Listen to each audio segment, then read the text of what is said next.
रहूंगा मुसलमानों का जब तक जिंदा रहूंगा। इसलिए मुसलमान तुम्हारा कैदी है क्या? मुसलमान तुमसे डरता है?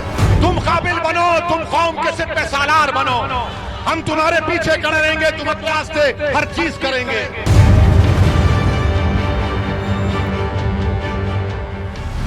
यूपी में अभी चुनाव का ऐलान भी नहीं हुआ, लेकिन जाति धर्म के नाम पर वोटों के ध्रुवीकरण की कोशिश तेज है। अच्छा, ब्राह्मण वोटर्स को साथ लाने के लिए बीएसपी हिंदुत्व के रंग में रंग गई और ओवैसी ने धर्म के नाम पर ध्रुवीकरण का दांव चल दिया। ओवैसी से जब आप बात करेंगे तो वो हमेशा संविधान की दुहाई देंगे, लेकिन जब रैली में भाषण देते हैं तो खुलकर ध्रुवीकरण की कोशिश में जुट जाते हैं। हर बात पर विक्टिम कार्ड खेलते हैं।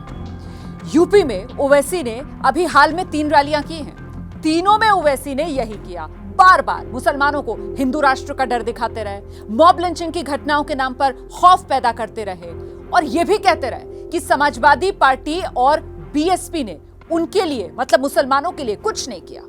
मकसद सिर्फ इतना है ओवैसी का कि मुसलमान वोटर बीजेपी के मुकाबले उनकी पार्टी की तरफ आ जाए। अब सवाल यह कि यूपी चुनाव में सांप्रदायिकता कौन फैला रहा है? सवाल यह भी, क्या मुसलमान वोटर को अपनी तरफ खींचकर ओवैसी विपक्ष को कमजोर नहीं कर रहे? क्योंकि 100 सीटों पर चुनाव लड़कर उनकी सरकार तो बनने से रही, अलबत्ता इससे समाजवादी पार्टी और बीएसपी को नुकसान जरूर हो सकता है। शायद यही वजह है कि उन पर बीजेपी की बी टीम होने का आरोप लगता रहा है। चुनाव से पहले अपने यूपी मिशन में असदुद्दीन ओवैसी 3 दिन तक यूपी की खाक छानते रहे। आगे भी यूपी में वो डेरा डालेंगे। अयोध्या से लेकर बाराबंकी तक ओवैसी ने 3 दिन में 3 रैलियां कर डाली। हर जगह ओवैसी सिर्फ मुसलमान करते रहे।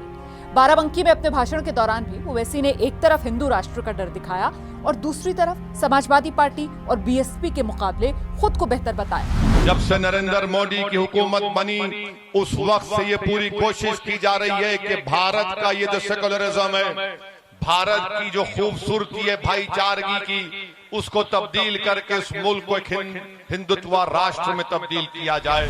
संविधान की दुहाई देने वाले ओवैसी फिरका परस्ती नहीं तो और क्या कर रहे हैं? हिंदुस्तान के संविधान में आखिर बताइए आप कहां लिखा है कि कोई राजनीतिक पार्टी का नेता धर्म के नाम पर वोट मांगे, सिर्फ एक कौम की बात करे, वोट के लिए उन्हें बांटने की कोशिश करे?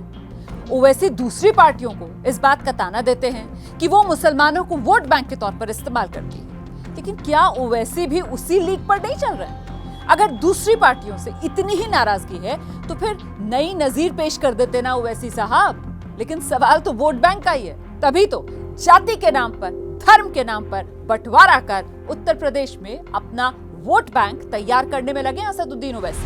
70 साल से मुसलमानों को ये कह कर वोट किया कि मुझे मंत्री बना दिया जाएगा, मगर वो मंत्री तो बना, तुमको संतरी की भी नौकरी नहीं मिली।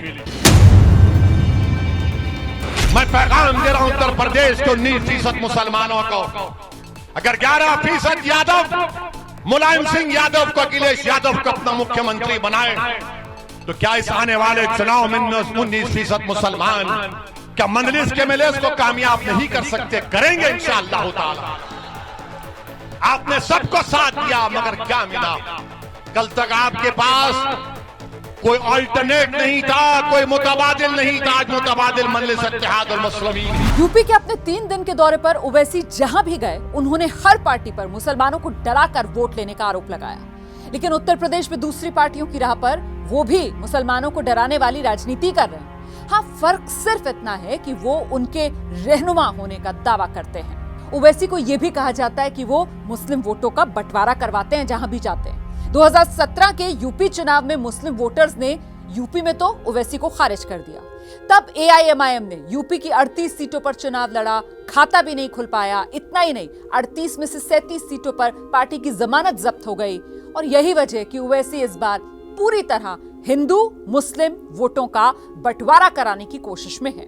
ऐसे में रोमाना की राय, ओवैसी एक राजनीतिक पार्टी के अध्यक्ष हैं। अपने जोरदार भाषणों से वो भीड़ इकट्ठा करते हैं, बड़ा प्रभावशाली भाषण देते हैं। यूपी में मुसलमानों की बड़ी तादाद है और इसी वोट के सहारे सियासी तौर पर अहम ये राज्य, इस राज्य में अपने कदम मजबूत करना चाहते हैं असदुद्दीन ओवैसी, जिससे केंद्र की राजनीति में उनकी अहमियत बढ़ सके। लेकिन ओवैसी साहब अपनी पार्टी बढ़ाइए, उसे जितवाइए भी।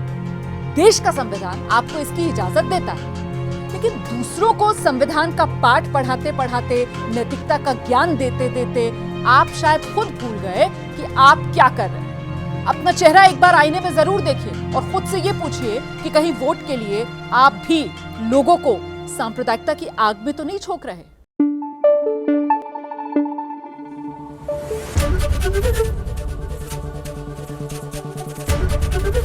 एबीपी न्यूज आपको रखे आगे।